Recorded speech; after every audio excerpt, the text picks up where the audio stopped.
Koitsu tuossa soitteli ja eipä tuossa itsellä ollut mitään niin akuuttia, että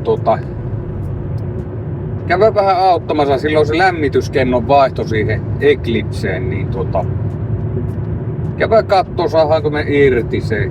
On kuulemma niin vaikeassa paikassa ja semmoista, että käydään kattoo saadaanko sitä irti ja vaihdettua uutta. Oi herra jumala. Tuollahan tuo on. Tuo vehe. Piti ottaa nuo raudat pois kummaltakin puoleen ja saadaan tarpeeksi vettä, että tuo tuli nuo putket tuolta reiästä tarpeeksi ulos. Nyt ne pitäisi saada täältä vettyä. Että ei tämä mikään pikkuhomma on vaihtaa tuolta.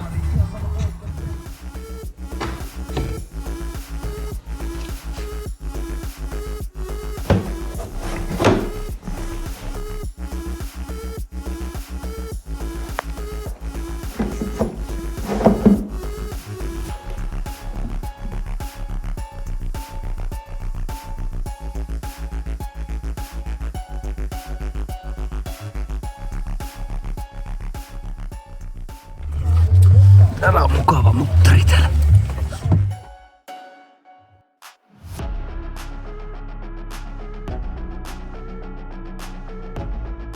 Nyt siellä on tuo kenno kiinni ja nämä, mutta meillä on yksi vaijeri, mikä ei tiedä mihin se menee. Ainakaan vielä. Muut vaijerit on kiinni ja kaikki toimii. Niin siinä on tuulettimen moottori paikallaan. Sitten tähän väliin tulee nyt se yksi osa ja nuo putket tuolta moottoritilasta.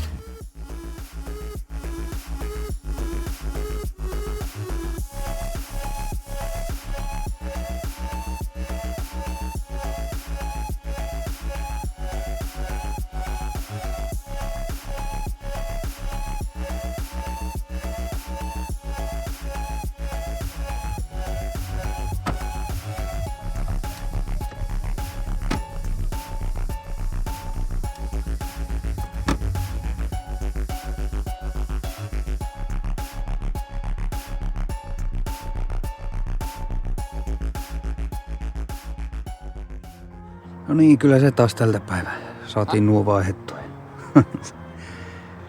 vaihdettua. Ja kaikki on kiinni täältä ja letkut konehuoneesta.